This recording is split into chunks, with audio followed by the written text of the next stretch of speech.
Ladies and gentleman, ರಾಜ್ಯದಲ್ಲಿ ಡಿ.ಕೆ. ಶಿವಕುಮಾರ್ ನೂತನ ಮುಖ್ಯಮಂತ್ರಿಯಾಗಿ ಆಯ್ಕೆಯಾದ ನಂತರ ಅವರ ಪಕ್ಷದಲ್ಲಿನ ಹಳವಂಡಗಳು, ಎಡವಟ್ಟುಗಳು ಒಂದೂ ಕೂಡ ಇನ್ನೂ ಸರಿದಾರಿಗೆ ಬರ್ತಿಲ್ಲ. ಈಗಲೂ ಕೂಡ ಆ ಸಚಿವ ಸಂಪುಟದ ಕಿಚ್ಚು ಇನ್ನೂ ಕೂಡ ಆರಿಲ್ಲ.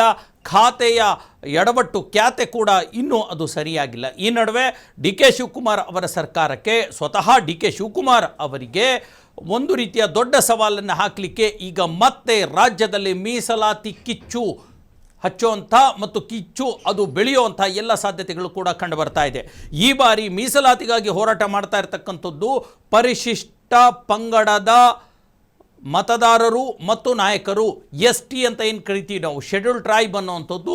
ಈ ರಾಜ್ಯದಲ್ಲಿರ್ತಕ್ಕಂಥ ST ಸಮುದಾಯದವರು ಈಗ ಮೀಸಲಾತಿಯ ಹೋರಾಟಕ್ಕೆ ಮುಂದಾಗಿಬಿಟ್ಟಿದ್ದಾರೆ. ಈ ಕುರಿತಂತೆ ಡಿ.ಕೆ. ಶಿವಕುಮಾರ್ ಅವರಿಗೆ ದೊಡ್ಡ ಈಗ ಸಮಸ್ಯೆ ಎದುರಾಗಿರ್ತಕ್ಕಂಥದ್ದು. ಹೇಗೆ ಇದನ್ನು ಸವಾಲನ್ನು ಎದುರಿಸ್ತಾರೆ ಮತ್ತು ಈ ಸಮಸ್ಯೆಯನ್ನು ಹೇಗೆ ಅವರು ಹ್ಯಾಂಡಲ್ ಮಾಡ್ತಾರೆ ಮತ್ತು ಯಾರು ಈ ಒಂದು ST ಮೀಸಲಾತಿಯ ಹೋರಾಟಕ್ಕೆ ಮುಂದಾಗಿರ್ತಕ್ಕಂಥದ್ದು, ಇದರ ಹಿಂದೆ ಇರತಕ್ಕಂಥ ರಾಜಕಾರಣ ಏನು, ಎಲ್ಲದರ ಕುರಿತಂತೆ ನಾನು ನಿಮಗೆ ಮಾಹಿತಿಯನ್ನು ಕೊಡ್ತೀನಿ. ನೀವು ನೋಡ್ತಾ ಇದ್ದೀರಾ ನೆಲ ಜಲ ಭಾಷೆಗಾಗಿ ಪ್ರಾಮಾಣಿಕ ಪತ್ರಿಕೋದ್ಯಮ ನಿಮ್ಮ ಫೋಕಸ್ ಟಿವಿ. ಇದು ಎಕ್ಸ್ಪ್ಲೈನರ್. ನಾನು ಹಬೀಬ್ ದಂಡಿ.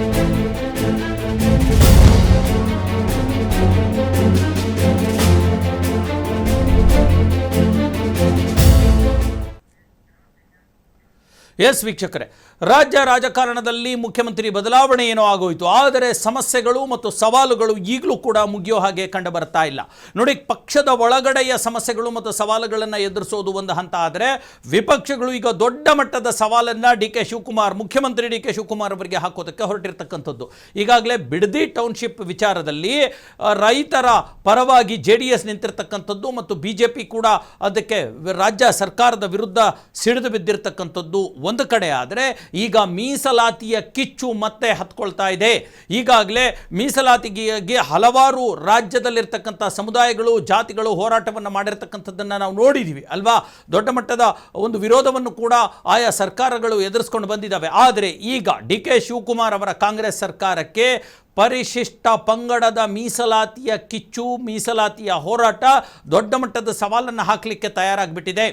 ಈ ಒಂದು ಮೀಸಲಾತಿ ಹೋರಾಟ ಈಗಾಗಲೇ ರಾಜ್ಯಾದ್ಯಂತ ಶುರುವಾಗಿರ್ತಕ್ಕಂಥದ್ದು. ಅದಕ್ಕೆ ಪರಿಪೂರ್ಣ ಪಕ್ಕಾ ಪ್ಲ್ಯಾನನ್ನು ಕೂಡ ಮಾಡಿಕೊಳ್ಳಲಾಗಿದೆ.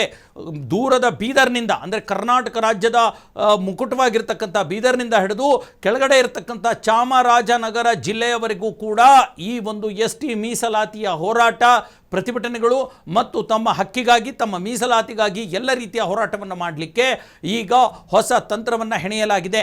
ಈ ತಂತ್ರವನ್ನು ಅಥವಾ ಈ ಮೀಸಲಾತಿಯ ST ಮೀಸಲಾತಿಯ, ಶೆಡ್ಯೂಲ್ ಟ್ರೈಬ್ ಮೀಸಲಾತಿಯ ಅಥವಾ ನಾಯಕ ಸಮುದಾಯದವರು ಸೇರಿಕೊಂಡು ಅಥವಾ ವಾಲ್ಮೀಕಿ ಸಮುದಾಯದವರು ಸೇರಿಕೊಂಡು ಮಾಡ್ತಾ ಇರತಕ್ಕಂಥ ಈ ಒಂದು ಹೋರಾಟದ ಮುಂಚೂಣಿ ಯಾರದ್ದು ಗೊತ್ತಾ? ಮತ್ತದೇ ಡಿ.ಕೆ. ಶಿವಕುಮಾರ್ ಅವರ ರಾಜಕೀಯ ಬದ್ಧ ವೈರಿಯಾಗಿರ್ತಕ್ಕಂಥ, ರಾಜಕೀಯ ದುಶ್ಮನ್ ಅಂತಾನೆ ಗುರುತಿಸ್ಕೊಳ್ಳೋ ಅಂತ ಶ್ರೀಯುತ ರಮೇಶ್ ಜಾರಕಿಹೊಳಿ ಅವರದ್ದು. ಎಸ್ ವೀಕ್ಷಕರೇ, ಶ್ರೀಯುತ ರಮೇಶ್ ಜಾರಕಿಹೊಳಿ ಇದ್ದಾರಲ್ಲ ಶಾಸಕರು, ಅವರು ಈ ಒಂದು ST ಅಂದರೆ ನಾಯಕ ಸಮುದಾಯಕ್ಕೆ ಬೇಕಾಗಿರ್ತಕ್ಕಂಥ ಮೀಸಲಾತಿ ಮತ್ತು ವಾಲ್ಮೀಕಿ ಜನಾಂಗಕ್ಕೆ ಬೇಕಾಗಿರ್ತಕ್ಕಂಥ ಮೀಸಲಾತಿಯ ಹೋರಾಟದ ಮುಂಚೂಣಿಯನ್ನು ವಹಿಸ್ಕೊಳ್ತಾ ಇದ್ದಾರೆ. ನೋಡಿ, ಈ ಕಡೆ ಡಿ.ಕೆ. ಶಿವಕುಮಾರ್ CM ಆದ ತಕ್ಷಣ ಹೇಗೆ ಆ ಕಡೆಯಿಂದಲೂ ಅಂದರೆ ವಿರೋಧ ಪಕ್ಷಗಳಿಂದಲೂ ಕೂಡ ಯಾವ ರೀತಿಯ ಒಂದು ರೀತಿಯ ರಾಜಕೀಯ ಆಟಗಳು ನಡೀತಾ ಇವೆ ಅನ್ನೋಂಥದ್ದು ಸ್ವತಃ ರಮೇಶ್ ಜಾರಕಿಹೊಳಿ ಈ ಕುರಿತಂತೆ ಸ್ಪಷ್ಟನೆಯನ್ನು ಕೂಡ ಕೊಟ್ಟಿದ್ದಾರೆ. ಏನು ಗೊತ್ತಾ, ಕಳೆದ 3 ವರ್ಷಗಳ ಕಾಂಗ್ರೆಸ್ ಪಕ್ಷದ ಸರ್ಕಾರದ ಅವಧಿಯಲ್ಲಿ ನಮಗೆ ಅನ್ಯಾಯ ಆಗಿದೆ, ನಮಗೆ ಅಂದರೆ ವಾಲ್ಮೀಕಿ ಜನಾಂಗಕ್ಕೆ, ನಾಯಕ ಜನಾಂಗಕ್ಕೆ ನಮಗೆ ಅನ್ಯಾಯ ಆಗಿದೆ, ನಮಗಿರ್ತಕ್ಕಂಥ ಏನು ಮೀಸಲಾತಿಯನ್ನು ಕಡಿದು ಬೇರೆಯವರಿಗೆ ಕೊಡಲಾಗಿದೆ. SC ಅಂದರೆ ಶೆಡ್ಯೂಲ್ ಕ್ಯಾಸ್ಟ್ ಅಂದರೆ ಪರಿಶಿಷ್ಟ ಜಾತಿಯವರಿಗೆ ಇರ್ತಕ್ಕಂಥ ಮೀಸಲಾತಿಯನ್ನು 15%ಗೆ ಏರಿಸಲಾಗಿದೆ. ಆದರೆ ನಮ್ಮ ಮೀಸಲಾತಿಯನ್ನು ಏರಿಸಿಲ್ಲ, ನಮಗೆ ಕಡಿತಗೊಳಿಸಲಾಗಿದೆ. ಇದಷ್ಟೇ ಅಲ್ಲದೆ ನಮ್ಮ ಮೀಸಲಾತಿಯ ಹಕ್ಕನ್ನು ಕೂಡ ಬೇರೆಯವರು ಕಸಿದುಕೊಳ್ಳೋಕೆ ಬರ್ತಾ ಇದ್ದಾರೆ. ಪ್ರಮುಖವಾಗಿ ಮಾಜಿ ಮುಖ್ಯಮಂತ್ರಿ ಸಿದ್ದರಾಮಯ್ಯನವರು ತಮ್ಮ ಕುರುಬ ಸಮುದಾಯವನ್ನು ST ಒಂದು ಮೀಸಲಾತಿಗೆ ಸೇರಿಸಲಿಕ್ಕೆ, ST ಪರಿಶಿಷ್ಟ ಪಂಗಡಕ್ಕೆ ಈ ಕುರುಬ ಜಾತಿಯನ್ನು ಸೇರಿಸಲಿಕ್ಕೆ ಹೊಂಚು ಹಾಕ್ತಾ ಇರ್ತಕ್ಕಂಥದ್ದು, ಆ ಥರದ ಪ್ರಕ್ರಿಯೆಗಳು ಕೂಡ ನಡೀತಾ ಇರತಕ್ಕಂಥದ್ದು ನಾವು ಒಪ್ಪಿಕೊಳ್ಳೋದಕ್ಕೆ ಸಾಧ್ಯ ಇಲ್ಲ ಅನ್ನೋಂಥ ಮಾತನ್ನು ರಮೇಶ್ ಜಾರಕಿಹೊಳಿ ಹೇಳಿದ್ದಾರೆ. ಸಿದ್ದರಾಮಯ್ಯ ಇದ್ದಾಗ ರಮೇಶ್ ಜಾರಕಿಹೊಳಿ ಈ ಕುರಿತಂತೆ ಯಾವತ್ತೂ ಕೂಡ ಮಾತನಾಡಲಿಲ್ಲ. ರಮೇಶ್ ಜಾರಕಿಹೊಳಿ ಅವರು ಮಾತಾಡಲಿಲ್ಲ, ಸತೀಶ್ ಜಾರಕಿಹೊಳಿ ಅವರು ಕೂಡ ಮಾತಾಡಲಿಲ್ಲ. ಈಗ ಡಿ.ಕೆ. ಶಿವಕುಮಾರ್ ಮುಖ್ಯಮಂತ್ರಿ ಆದಮೇಲೆ ಈ ಕುರಿತ ಹೋರಾಟ ಮತ್ತು ದೊಡ್ಡ ಮಟ್ಟದ ರಾಜ್ಯ ಮಟ್ಟದಲ್ಲಿ ಪ್ರತಿ ಜಿಲ್ಲೆಯಲ್ಲೂ ಕೂಡ ಪ್ರತಿಭಟನೆಗಳು ಪ್ರೊಟೆಸ್ಟ್ಗಳು ನಡೆಸುವಂಥ ಎಲ್ಲ ಪಕ್ಕಾ ಪ್ಲ್ಯಾನ್ ಗ್ರೀನ್ ಮ್ಯಾಪನ್ನು ಮಾಡಿಕೊಳ್ಳಲಾಗಿದೆ. ಯಾಕೆ ಹೀಗೆ ಅಂತಂದರೆ ಮೀಸಲಾತಿಯ ಅಸ್ತಿತ್ವ ಒಂದು ಮತ್ತು ರಾಜಕೀಯದ ಅಸ್ತಿತ್ವವು ಒಂದು. ಇಷ್ಟು ವರ್ಷ 3 ವರ್ಷಗಳ ಕಾಲ ರಮೇಶ್ ಜಾರಕಿಹೊಳಿ ತಮ್ಮ ಪಕ್ಷದಲ್ಲೇ ಭಿನ್ನ ಸಚಿವರಾಗಿ, ಬಂಡಾಯ ಸಚಿವರಾಗಿ ಅಥವಾ BJPಯ ಭಿನ್ನಮತೀಯ ನಾಯಕರಾಗಿ ತಮ್ಮ ಪಕ್ಷದ ಒಂದು ಸಮಸ್ಯೆಗಳಲ್ಲೇ ಮುಳುಗಿಬಿಟ್ಟಿದ್ರು. ಆದರೆ ಈಗ ಇನ್ನೆರಡು ವರ್ಷಗಳಲ್ಲಿ ಎಲೆಕ್ಷನ್ ಇದೆ ಅಲ್ವಾ, ಹಾಗಾಗಿ ನಾಯಕ ಜನಾಂಗದ ಒಂದು ಅಪ್ರತಿಮ ನಾಯಕರಾಗಿ ಹೊರಹೊಮ್ಮಲಿಕ್ಕೆ ರಮೇಶ್ ಜಾರಕಿಹೊಳಿ ಈ ಮೀಸಲಾತಿಯ ಒಂದು ಅಸ್ತ್ರವನ್ನು ಹಿಡಿದುಕೊಂಡು ಬಿಟ್ಟಿದ್ದಾರೆ. ಹಾಗಾಗಿ ಈಗ ಅವರು ಬೀದರ್ನಿಂದ ಚಾಮರಾಜನಗರದವರೆಗೂ ಕೂಡ ಪ್ರತಿ ಜಿಲ್ಲೆಯಲ್ಲೂ ಕೂಡ ನಾಯಕರಿಗೆ ಮೀಸಲಾತಿಯ ಒಂದು ಆದ್ಯತೆಯನ್ನು ಒತ್ತಾಯ ಮಾಡಿ ರಾಜ್ಯ ಸರ್ಕಾರದ ವಿರುದ್ಧ ಹೋರಾಟಗಳನ್ನು ಮಾಡ್ತಾ ಇರ್ತಕ್ಕಂಥದ್ದನ್ನು ನಾವು ನೋಡ್ತಾ ಇದ್ದೀವಿ. ಈಗಾಗಲೇ ನೋಡಿ, ಮೀಸಲಾತಿಗೆ ಸಂಬಂಧಪಟ್ಟ ಹಾಗೆ ಕಳೆದ ಒಂದು 3-4 ತಿಂಗಳ ಹಿಂದೆ ಮತ್ತೊಬ್ಬ ನಾಯಕ ಸಮುದಾಯದ ಹಿರಿಯ ರಾಜಕಾರಣಿ VS ಉಗ್ರಪ್ಪ ಒಂದು ಮಾತನ್ನು ಹೇಳಿದರು. ಆಗಿನ ಮುಖ್ಯಮಂತ್ರಿ ಸಿದ್ದರಾಮಯ್ಯ ಅವರು ಇರ್ತಕ್ಕಂಥ ಕಾರ್ಯಕ್ರಮದಲ್ಲಿ ಹೇಳಿದರು, ನಮ್ಮ ಮೀಸಲಾತಿ ತಟ್ಟೆಗೆ ಕೈ ಹಾಕಬೇಡಿ, ನಮ್ಮ ಅನ್ನವನ್ನು ಕಿತ್ಕೋಬೇಡಿ ಅನ್ನೋಂಥ ಮಾತನ್ನು ಹೇಳಿದರು. ಅಂದರೆ ಕುರುಬ ಸಮುದಾಯವನ್ನು ನಾಯಕ ಸಮುದಾಯ ಪ್ರತಿನಿಧಿಸುವಂಥ STಗೆ ಸೇರಿಸಲಾಗುತ್ತೆ ಅನ್ನುವಂಥ ಹೊತ್ತಿನಲ್ಲಿ ಆ ಮಾತನ್ನು ಹೇಳಿದರು. ಆದರೆ ಈಗ DK ಶಿವಕುಮಾರ್ ಮುಖ್ಯಮಂತ್ರಿಯಾಗಿದ್ದಾರೆ. ಹಾಗಾಗಿ ಈಗ ಈ ಒಂದು ಹೋರಾಟಕ್ಕೆ ರಮೇಶ್ ಜಾರಕಿಹೊಳಿ ಮುಂದಾಗಿರ್ತಕ್ಕಂಥದ್ದು ಏನೇನು ಆಗಬಹುದು, ಸವಾಲುಗಳಿಗೆ ಏನೇನಿದೆ ಅಂತಂದರೆ, ಬಹಳ ಪ್ರಮುಖವಾಗಿ ರಮೇಶ್ ಜಾರಕಿಹೊಳಿ ನಾಯಕ ಸಮುದಾಯದ ಇಡೀ ರಾಜ್ಯವನ್ನು ಪ್ರತಿನಿಧಿಸುವಂಥ ನಾಯಕರಾಗಿ ಅಥವಾ ಲೀಡರ್ ಆಗಿ ಈ ಹೋರಾಟವನ್ನು ಮಾಡ್ತಿಲ್ಲ. ಬಹುತೇಕ ಈ ಹೋರಾಟಕ್ಕೆ ಒಂದು ಹಂತದ ಹಿನ್ನಡೆ ಸಿಗೋದಕ್ಕೆ ಇದು ಮೊದಲ ಕಾರಣ. ಯಾಕೆ ಅಂತಂದರೆ ರಮೇಶ್ ಜಾರಕಿಹೊಳಿಯವರು BJP ST ಮೋರ್ಚಾದಿಂದ ಈ ಒಂದು ಹೋರಾಟವನ್ನು ಮಾಡಲಾಗ್ತಾ ಇದೆ. ಯಾವ ಒಂದು ಜನಪರ ಹೋರಾಟಕ್ಕೆ, ಯಾವ ಒಂದು ಮೀಸಲಾತಿಯ ಹೋರಾಟಕ್ಕೆ, ಯಾವ ಒಂದು ಜನರ ಹಿತವನ್ನು ಕಾಯುವಂಥ ಹೋರಾಟಕ್ಕೆ ಒಂದು ಧರ್ಮ ಅಥವಾ ಒಂದು ಜಾತಿ ಅಥವಾ ಒಂದು ಪಕ್ಷದ ಲೇಬಲ್ ಬಿದ್ದುಬಿಡುತ್ತೋ ಅದರ ಎಫೆಕ್ಟ್ ಅಷ್ಟರ ಮಟ್ಟಿಗೆ ಕಡಿಮೆ ಆಗಿಬಿಡುತ್ತೆ ಅನ್ನೋದಕ್ಕೆ ಇದು ಒಂದು ಕಾರಣ. ಈಗ ರಮೇಶ್ ಜಾರಕಿಹೊಳಿಯವರು BJP ST ಮೋರ್ಚಾದ ವತಿಯಿಂದ ಈ ಒಂದು ಹೋರಾಟವನ್ನು ರಾಜ್ಯಾದ್ಯಂತ ಮಾಡಲಿಕ್ಕೆ ಮುಂದಾಗಿರ್ತಕ್ಕಂಥದ್ದು. ಯಾವಾಗ BJP ಲೇಬಲನ್ನು ಅಂಟಿಸ್ಕೊಂಡು ಇವರು ಈ ಮೀಸಲಾತಿ ಹೋರಾಟಕ್ಕೆ ಬರ್ತಾರೋ ಅದು ರಾಜಕೀಕರಣಗೊಂಡು ಬಿಡುತ್ತೆ, ಜನಪರವಾದ ಹೋರಾಟ ಆಗಿರಲಿಕ್ಕೆ ಸಾಧ್ಯ ಆಗೋದಿಲ್ಲ. ಇದು ರಮೇಶ್ ಜಾರಕಿಹೊಳಿ ಅವರಿಗೆ ಗೊತ್ತಿದೆಯೋ ಅಥವಾ ಗೊತ್ತಿದ್ದೇ ಇದನ್ನು ಮಾಡ್ತಿದ್ದಾರೋ ಗೊತ್ತಿಲ್ಲ. ಯಾಕಂದರೆ BJPಯಲ್ಲಿ ಅವರು ಕೂಡ ಅಸ್ತಿತ್ವ ಕಂಡುಕೋಬೇಕಿದೆ. ಕೇವಲ ಭಿನ್ನಮತೀಯ ಶಾಸಕ ಅಥವಾ ಯಡಿಯೂರಪ್ಪ ವಿಜೇಂದ್ರರವರ ವಿರುದ್ಧ ನಿಂತಿರ್ತಕ್ಕಂಥ ಭಿನ್ನಮತೀಯ ನಾಯಕ ಅಂತಾನೆ ಗುರುತಿಸ್ಕೊಳ್ಳೋದಕ್ಕಿಂತ BJPಯಲ್ಲಿರ್ತಕ್ಕಂಥ ST ಮೋರ್ಚಾದ ಅಥವಾ ನಾಯಕ ಸಮುದಾಯದ ಪ್ರಮೋಚ್ಚ ನಾಯಕ ಅಂತ ಗುರುತಿಸ್ಕೊಳ್ಳುವಂಥ ಜವಾಬ್ದಾರಿ ಮತ್ತು ಅನಿವಾರ್ಯತೆ ರಮೇಶ್ ಜಾರಕಿಹೊಳಿ ಅವರಿಗಿರಬಹುದು. ಹಾಗಾಗಿ ಈ ಹೋರಾಟವನ್ನು ಮಾಡ್ತಾ ಇರ್ಬೋದು ಅಲ್ವಾ.